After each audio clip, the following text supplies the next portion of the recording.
Hello नमस्कार good morning दोस्तों, स्वागत है आपका आज के मुख्य समाचारों के संस्करण में। जी हां दोस्तों, आपको यहां पर देखने को मिलेंगी आज दिन भर की तमाम बड़ी खबरें, मुख्य समाचार, ब्रेकिंग न्यूज अपडेट्स के रूप में। दोस्तों यह वीडियो देखने के बाद आपको आज का कोई भी अखबार देखने की जरूरत नहीं पड़ेगी। तो चलते हैं, जानते हैं पहली बड़ी खबर। यूक्रेन और रूस में जंग की आहट, 20,000 से ज्यादा भारतीय छात्रों को यूक्रेन छोड़ने की एडवाइजरी जारी। फ्लाइट का टिकट 70,000 से 2 लाख रुपए तक पहुंच गया।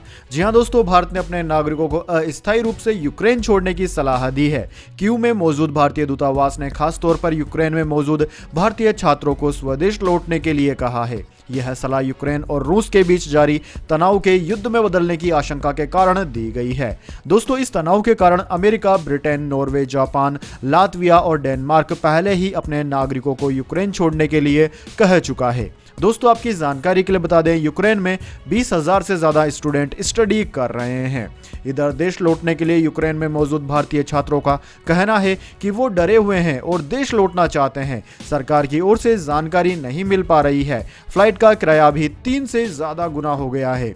छात्रों ने बताया कि 17,000 का किराया अचानक से 2 लाख रुपए के करीब पहुंच गया है। इसके बाद दोस्तों अगली बड़ी खबर, एबीजी बैंक फ्रॉड, 22,842 करोड़ के ऐतिहासिक बैंकिंग घोटाला मामले में आरोपियों के खिलाफ लुकआउट नोटिस जारी। जी हां दोस्तों, देश के सबसे बड़े बैंकिंग घोटाले जो कि 22,842 करोड़ रुपए का है कि उनके 5 आरोपियों के खिलाफ सीबीआई ने लुकआउट सर्कुलर जारी कर दिया है।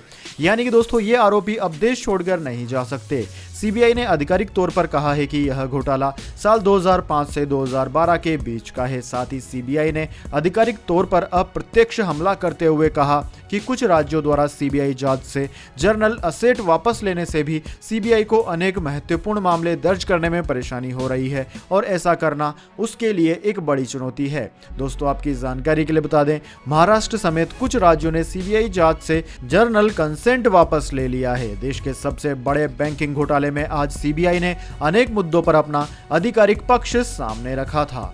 इसके बाद दोस्तों अगली बड़ी खबर, लखीमपुर हिंसा का आरोपी आशीष मिश्रा रिहा।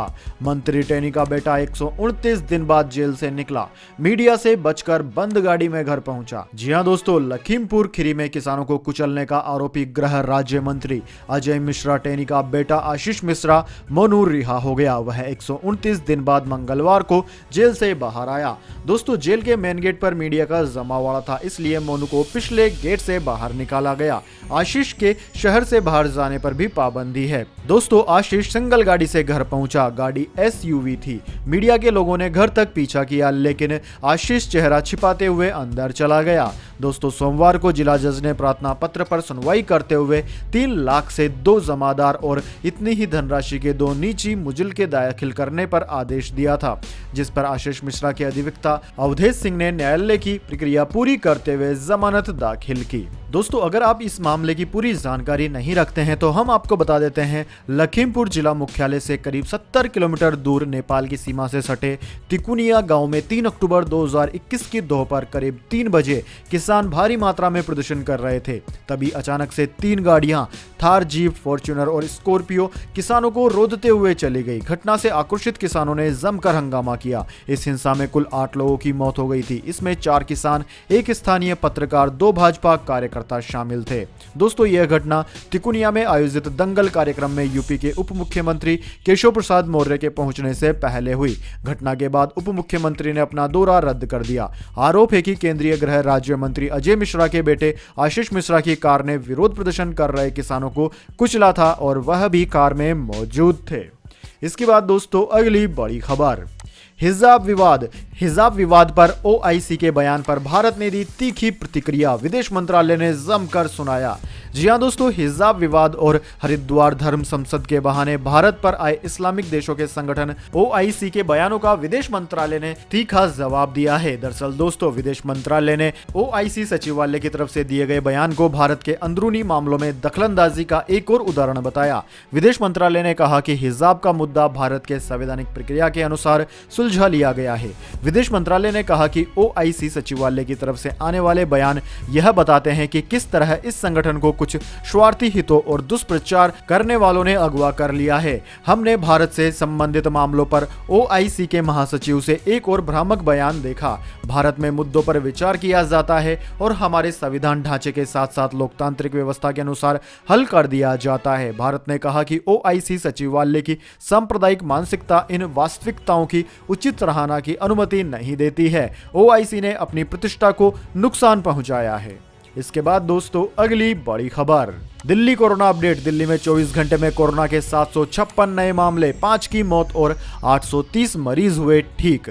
जी हां दोस्तों, राष्ट्रीय राजधानी दिल्ली में कोरोना वायरस संक्रमण के 756 नए मामले सामने आए हैं। दोस्तों बीते 24 घंटे में 5 लोगों की मौत हुई और 830 मरीज ठीक भी हुए। मंगलवार को दर्ज किए गए मामलों के मुकाबले सोमवार को 170 केस ज्यादा आए। स्वास्थ्य विभाग के अनुसार राज्य में फिलहाल 433 मरीज भर्ती हैं और 2167 पेशेंट्स होम आइसोलेशन में हैं। दोस्तों स्वास्थ्य विभाग के अनुसार राज्य में फिलहाल 433 मरीज भर्ती हैं और 2167 पेशेंट्स होम आइसोलेशन में हैं। दोस्तों दिल्ली सरकार ने बताया कि फिलहाल राज्य में 18,707 बेड खाली हैं। यानी कि दोस्तों देखा जाए तो अब कुछ ही लोग कोरोना से संक्रमित हैं। कोरोना पूरी तरीके से भारत से जाने वाला है। इसके बाद दोस्तों अगली बड़ी खबर, कर्नाटक का हिजाब विवाद। हाईकोर्ट में छात्राओं के वकील की दलील, इस मुद्दे को चुनाव में भुनाया जा रहा है। मार्च के बाद हो सुनवाई, कोर्ट ने खारिज कर दी मांग। जी हां दोस्तों, कर्नाटक हिजाब मामले में मंगलवार को भी हाईकोर्ट से कोई फैसला नहीं हो पाया। बेंच ने सुनवाई 16 फरवरी तक बढ़ा दी है। हालांकि इससे पहले देवदत्त कामत ने कहा था कि सुनवाई मार्च के बाद करे क्योंकि इस हिजाब विवाद का चुनाव में फायदा लेने की कोशिश हो रही है। इस पर बेंच ने कहा कि ये चुनाव आयोग से जुड़ा मामला है, हमसे जुड़ा नहीं। याचिकाकर्ता के वकील देवदत्त कामत ने भारत के संविधान का कन्नड़ में आधिकारिक अनुवाद बेंच के सामने रखा।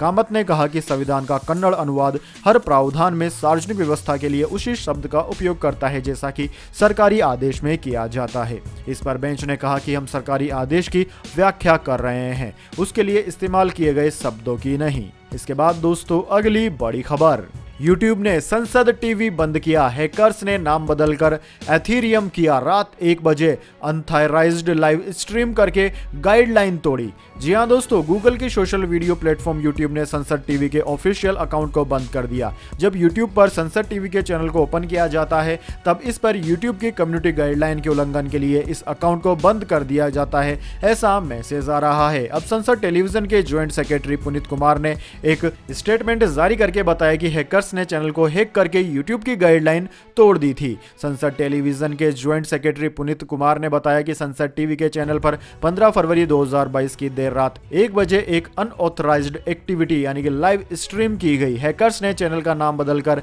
इथीरियम कर दिया था, जिसके चलते हमारे चैनल को बैन कर दिया गया। Indian computer emergency response team ने इस अलर्ट की जानकारी दी। हमारी टीम चैनल को फिर से एक्टिव करने के लिए काम कर रही है। इसके बाद दोस्तों अगली बड़ी खबर, महंगा होने वाला है पेट्रोल डीजल। क्रूड ऑयल 8 साल के रिकॉर्ड हाई पर। 5 राज्यों में चुनाव खत्म होते ही 15 रुपए तक बढ़ सकते हैं दाम। जी हां दोस्तों, उत्तर प्रदेश और पंजाब सहित 5 राज्यों में चल रहे विधानसभा चुनाव के बाद आम आदमी को महंगाई के मोर्चे पर बड़ा झटका लग सकता है। विधानसभा चुनाव के नतीजे 10 मार्च को आने हैं। इसके बाद पेट्रोल डीजल महंगे हो सकते हैं क्योंकि कच्चे तेल के दाम 8 साल के हाई लेवल पर पहुंच गए हैं। अंतरराष्ट्रीय बाजार में कच्चे तेल के दाम $95 प्रति बैरल के पार पहुंच गए हैं। इससे पहले 2014 में कच्चे तेल के दाम $95 के पार गए थे। दोस्तों 1 दिसंबर 2021 को कच्चे तेल का दाम $59 प्रति बैरल था, जो अब $95 प्रति बैरल के ऊपर पहुंच गया है। यानी कि 2.5 महीने के भीतर कच्चे तेल के दाम में 37% की तेजी आ चुकी है। एक्सपर्ट्स के मुताबिक जल्द ही ये $100 प्रति बैरल का आंकड़ा भी पार कर जाएगा और उस वक्त चुनाव भी खत्म हो जाएंगे। इसलिए उम्मीद जताई जा रही है कि 15 रुपए तक पेट्रोल और डीजल में बढ़ सकते हैं। इसलिए आपकी जेब का आप स्पेशल ख्याल रखिए। फिलहाल भारत में कई राज्यों में पेट्रोल और डीजल 100 रुपए के पार है। इसके बाद दोस्तों अगली बड़ी खबर, जज ने जैसे ही लालू को दोषी बताया फूट फूट कर रोने लगे समर्थक, चुप रही मीसा। जी हां दोस्तों, चारा घोटाला के 5वें मामले में रांची स्थित सीबीआई की स्पेशल कोर्ट ने मंगलवार को जैसे ही लालू प्रसाद यादव को दोषी करार दिया, अदालत के बाहर हजारों की संख्या में जमा उनके समर्थकों में मायूसी पसर गई। लंबे समय तक लालू प्रसाद यादव के निजी सचिव रहे विनोद श्रीवास्तव की आंखों से आंसू बहने लगे, कई अन्य समर्थक रोने लगे। अदालत के बाहर मौजूद रहे राष्ट्रीय जनता दल के प्रधान राष्ट्रीय महासचिव अब्दुल बारी सिद्दीकी ने मायूसी जाहिर करते हुए कहा कि लालू जी आजीवन गरीबों पिछड़ों के लिए संघर्ष करते रहे। सिद्दीकी ने कहा कि अदालत के फैसले पर वह कोई टिप्पणी नहीं करेंगे, लेकिन हम अपने नेता के गिरते स्वास्थ्य को लेकर बेहद चिंतित हैं। इसके बाद दोस्तों अगली बड़ी खबर, टीम इंडिया की श्रीलंका सीरीज में हुआ बड़ा बदलाव, जानिए कहां और कब होंगे अब मुकाबले। जी हां दोस्तों, भारतीय क्रिकेट कंट्रोल बोर्ड ने श्रीलंका के खिलाफ 25 फरवरी से शुरू हो रही घरेलू सीरीज के कार्यक्रम में थोड़ा बदलाव किया है। बीसीसीआई ने घोषणा करते हुए खुद पुष्टि की कि टी20 सीरीज का आयोजन अब 2 टेस्ट मैच से पहले किया जाएगा। शुरुआती कार्यक्रम के अनुसार 2 टेस्ट मैच का आयोजन टी20 से पहले होना था, लेकिन श्रीलंका क्रिकेट के आग्रह पर बीसीसीआई ने यह बदलाव किया। बीसीसीआई ने बयान में कहा कि श्रीलंका पहले 3 टी20 अंतरराष्ट्रीय मैच खेलेगा, जिसके बाद 2 टेस्ट मैच का आयोजन होगा, जो आईसीसी विश्व टेस्ट चैंपियनशिप 2021-23 का हिस्सा है। इस तरह की खबरें भी थी कि श्रीलंका के खिलाफ टी20 का आयोजन माहौली और बेंगलुरु में होने वाले टेस्ट मैच से पहले किया जाएगा, और अब इसकी पुष्टि हो गई है। दोस्तों, विराट कोहली के अपना 100वां टेस्ट मैच 4 से 8 मार्च तक खेलने की उम्मीद है। इसके बाद दोस्तों जाने अगली बड़ी खबर, लेकिन उससे पहले मेरी आपसे एक छोटी सी रिक्वेस्ट है। अगर दोस्तों आपको अभी तक हमारी न्यूज़ पसंद आई है तो इसे एक छोटा सा लाइक जरूर दे दीजिए, और अगर दोस्तों आपको पसंद नहीं आई है तो बेशक आप डिसलाइक भी कर सकते हैं, लेकिन दोस्तों लाइक और डिसलाइक जरूर कीजिए, क्योंकि दोस्तों यही हमारी मेहनत का फल होता है और इसी से हमें पता चलता है कि आपको हमारी वीडियोस पसंद आ रही है या नहीं। तो दोस्तों जान लेते हैं अगली बड़ी खबर, गोल्ड सिल्वर प्राइस टुडे, सोना चांदी के दाम में आज हुई बढ़ोतरी। जी हां दोस्तों, भू राजनीतिक चिंताएं तेज होने से मंगलवार को सोने की कीमतों में तेजी जारी रही। यूक्रेन और रूस के बीच तनाव ने निवेशकों को जोखिम वाली संपत्तियों से पीछे हटने और सुरक्षित हेवन बुलियन का विकल्प चुनने के लिए प्रेरित किया। एमसीएक्स पर सोना वायदा 0.57% यानी कि 286 रुपए की तेजी के साथ 50,202 रुपए प्रति 10 ग्राम पर पहुंच गया। वहीं दोस्तों चांदी वायदा 0.50% की तेजी के साथ 323 रुपए तेज होकर 64,556 रुपए प्रति किलोग्राम पर पहुंच गई है। अंतर्राष्ट्रीय बाजार की बात की जाए तो दोस्तों इंटरनेशनल मार्केट में सोना $1871.52 प्रति औंस, जबकि चांदी $23.87 प्रति औंस पर रही। इसके बाद दोस्तों अगली बड़ी खबर, शेयर मार्केट टुडे, बाजार में लौटी रौनक, सेंसेक्स में आई साल की सबसे बड़ी तेजी। जी हां दोस्तों, मंगलवार को शेयर बाजार में जोरदार तेजी आई। बॉम्बे स्टॉक एक्सचेंज के प्रमुख इंडेक्स सेंसेक्स में साल की सबसे बड़ी तेजी आई। यह 1736.21 अंक यानी कि 3.08% उछलकर 58,142.05 के स्तर पर बंद हुआ। वहीं दोस्तों नेशनल स्टॉक एक्सचेंज एनएसई का निफ्टी 509 अंक यानी कि 3.03% बढ़कर 17,352.45 पर बंद हुआ। इसके बाद दोस्तों अगली बड़ी खबर, कोहली की फॉर्म के सवाल पर भड़के रोहित, बोले मीडिया ही शुरू करती है चर्चा, सवाल करना बंद कीजिए, विराट फॉर्म में लौट आएंगे। जी हां दोस्तों, टीम इंडिया के कप्तान रोहित शर्मा प्रेस कॉन्फ्रेंस में विराट कोहली की फॉर्म को लेकर सवाल पूछने पर नाराज हो गए। वेस्टइंडीज के खिलाफ टी20 सीरीज के लिए आयोजित प्रेस कॉन्फ्रेंस के दौरान उन्होंने विराट कोहली का बचाव किया। पूर्व कप्तान विराट कोहली वेस्टइंडीज के खिलाफ वनडे सीरीज में पूरी तरह से फ्लॉप रहे थे। जब रोहित से इसे लेकर सवाल किया गया तो उन्होंने कहा कि ये सब बातें मीडिया से ही शुरू होती है, अगर कुछ समय के लिए मीडिया शांत रहेगी तो सब सही हो जाएगा। वेस्टइंडीज के खिलाफ टी20 सीरीज 16 फरवरी से कोलकाता में शुरू हो रही है। दोस्तों आपकी जानकारी के लिए बता दें, वेस्ट इंडीज सीरीज से पहले साउथ अफ्रीका दौरे पर दोनों के बीच कप्तानी को लेकर अनबन की खबरें आई थी। टेस्ट सीरीज के बाद कोहली ने कप्तानी भी छोड़ दी थी। इसके बाद दोस्तों अगली बड़ी खबर, असम में राहुल गांधी के खिलाफ दर्ज कराई गई 1500 शिकायतें, भाजयुमो ने कहा देश के लिए दुर्भाग्यपूर्ण है कांग्रेस। जी हां दोस्तों, असम में भाजयुमो कार्यकर्ताओं ने कांग्रेस नेता राहुल गांधी के खिलाफ 1500 शिकायतें दर्ज कराई। ये शिकायतें राहुल गांधी के एक ट्वीट को लेकर दर्ज कराई गई है। असम के मुख्यमंत्री हिमंत बिस्वा शर्मा ने इसकी जानकारी दी। कार्यकर्ताओं ने मुख्यमंत्री हिमंत, प्रदेश भाजपा अध्यक्ष भावेश कलिकता और मंत्री पीयूष हजारिका से चर्चा के बाद यह कदम उठाया। भाजयुमो का कहना है कि कांग्रेस देश के लिए दुर्भाग्यपूर्ण है। इसके बाद दोस्तों अगली बड़ी खबर, गुरुग्राम में सेल्फी के चक्कर में 4 युवक ट्रेन की चपेट में आए, दर्दनाक मौत।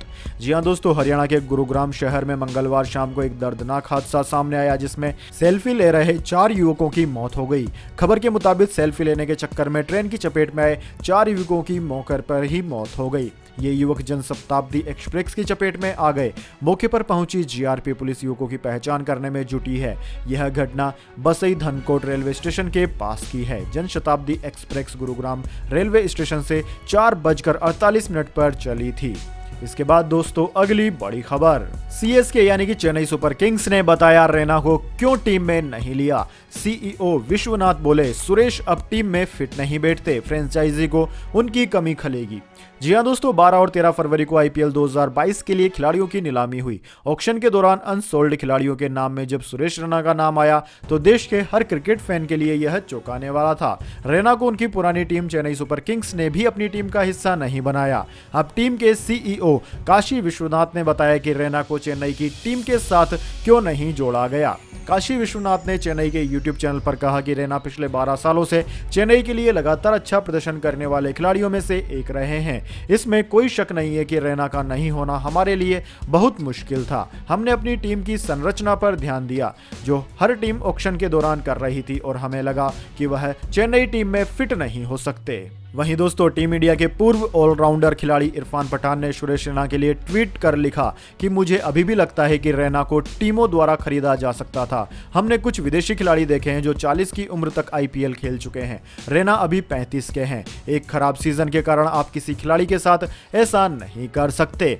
दोस्तों रैना का आईपीएल में स्ट्राइक रेट 136.76 का है। 2008 के पहले सीजन से ही रैना चेन्नई सुपर किंग्स के लिए खेले। हालांकि बीच में जब चेन्नई की टीम बैन हुई तो वो गुजरात लॉयंस के कप्तान बने, लेकिन दोबारा जब टीम ने वापसी की तो वो फिर टीम से जुड़ गए, लेकिन इस बार चेन्नई ने भी उन पर भरोसा नहीं जताया। इसके बाद दोस्तों अगली बड़ी खबर, आरबीआई के डिप्टी गवर्नर का बड़ा बयान, क्रिप्टो पर प्रतिबंध लगाना हो सकता है सही। जी हां दोस्तों, भारतीय रिजर्व बैंक के डिप्टी गवर्नर टी रविशंकर ने कहा है कि क्रिप्टो करेंसी किसी पोंजी स्कीम से भी बेहतर हो सकती है। क्रिप्टो करेंसी पर प्रतिबंध लगाना शायद भारत के लिए उचित विकल्प हो सकता है। टी रविशंकर ने भारतीय बैंक संघ IBA द्वारा आयोजित एक कार्यक्रम को संबोधित करते हुए कहा कि क्रिप्टो करेंसी एक मुद्रा, संपत्ति या कमोडिटी के रूप में परिभाषा के लिए उत्तरदायी नहीं है। इसका कोई आंतरिक मूल्य नहीं है। यह पूंजी परियोजनाओं के समान है। यह इससे भी बदतर हो सकते हैं। जी हां दोस्तों, आप अगर पूंजी नहीं जानते हैं तो हम आपको बता देते हैं कि पूंजी योजना धोखाधड़ी का एक रूप है जो निवेशकों को आकर्षित करती है और नए निवेशकों के धन के साथ पुराने निवेशकों को लाभ का भुगतान करती है। इसकी बहुत कम या कोई वैध कमाई नहीं है। उन्होंने कहा कि हमने देखा है कि क्रिप्टो टेक्नोलॉजी सरकारी नियंत्रण से बचने के लिए एक फिलॉसफी पर आधारित है। क्रिप्टो करेंसी को विशेष रूप से विनियमित वित्तीय प्रणाली को बाईपास करने के लिए विकसित किया गया है। यह कारण सावधानी बरतने के लिए पर्याप्त है। इसके बाद दोस्तों अगली बड़ी खबर, IRCTC रेल यात्रियों के लिए बड़ी खबर, रेलवे ने शुरू की नई पेमेंट सर्विस, जानिए किसे मिलेगा फायदा। जी हां दोस्तों, रेल यात्रियों के लिए काम की खबर है। भारतीय रेलवे ने यात्रियों की सहूलियत के लिए नई सुविधा शुरू की है। अब यात्री आसानी से QR कोड और UPI पेमेंट के माध्यम से ट्रेन टिकट खरीद सकेंगे। इससे अब यात्रियों को टिकट लेने में और भी आसानी हो जाएगी, लेकिन यह सुविधा सिर्फ ऐसे स्टेशन पर होगी जहां ऑटोमेटिक टिकट वेंडिंग मशीन की सुविधा पहले से मौजूद है। दरअसल दोस्तों, automatic ticket vending machine ATM की तरह होती है, लेकिन पहले इससे केवल लोकल या प्लेटफॉर्म टिकट मिलता था। लेकिन अब रेलवे ने ऐसी सुविधा दी है कि इससे लंबी यात्रा के लिए टिकट भी निकाले जा सकेंगे। इसके लिए दक्षिण रेलवे कुछ सुधार कर रहा है। इसके बाद दोस्तों अगली बड़ी खबर, RRB NTPC और ग्रुप डी परीक्षा को लेकर कल तक शिकायत का मौका, करीब 2,63,000 शिकायतें अब तक आ गई। जी हां दोस्तों, RRB NTPC और ग्रुप डी भर्ती परीक्षा को लेकर अभ्यर्थियों के पास 16 फरवरी का आखिरी मौका है। रेल मंत्रालय ने अभ्यर्थियों के उग्र प्रदर्शन के बाद उनकी समस्याएं जानने के लिए पिछले महीने एक 5 सदस्यीय उच्च स्तरीय समिति का गठन किया था। RRB ने एक नोटिस जारी करके कहा था कि यह समिति RRB द्वारा आयोजित NTPC CBT सीबीटी 1 के नतीजों पर उम्मीदवारों की शिकायतों की समीक्षा करेगी। साथ ही ग्रुप डी पदों पर भर्ती के लिए सीबीटी 2 जोड़े जाने को लेकर भी शिकायतों की जांच की जाएगी। दोस्तों, आरआरबी ने एनटीपीसी और ग्रुप डी भर्ती के अभ्यर्थियों की समस्याएं जानने के लिए एक ईमेल आईडी जारी की थी। अभी तक 21 दिन में 2,62,776 रेल परीक्षार्थियों ने अपनी शिकायत दर्ज कराई है। इसमें वेब प्रोग्राम के जरिए करीब 1,92,000 शिकायतें और ईमेल आईडी के जरिए करीब 59,000 और आरआरबी व जोनल रेलवे के माध्यम से करीब 12,000 शिकायतें मिली है। दोस्तों, उम्मीदवारों की शिकायतों और सुझावों की समीक्षा के बाद समिति 4 मार्च 2022 तक आरआरबी को अपनी रिपोर्ट सौंपेगी। फिलहाल विरोध प्रदर्शनों को देखते हुए बोर्ड ने एनटीपीसी सीबीटी 2 एवं आरआरबी लेवल 1 की सीबीटी 1 परीक्षाओं को स्थगित करने का फैसला किया है। बोर्ड ने 26 जनवरी 2022 को नोटिस जारी कर इसकी जानकारी दी थी।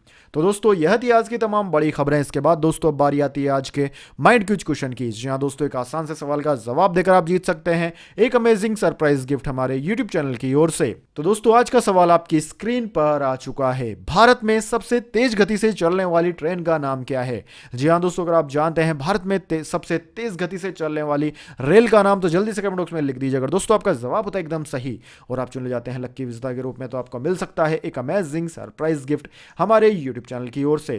तो दोस्तों, जल्दी से अपना उत्तर कमेंट बॉक्स में लिख दीजिए, वीडियो को लाइक कर लीजिए और चैनल को सब्सक्राइब करके बेल आइकन भी दबा लीजिए। धन्यवाद। वंदे मातरम। जय हिंद, जय भारत।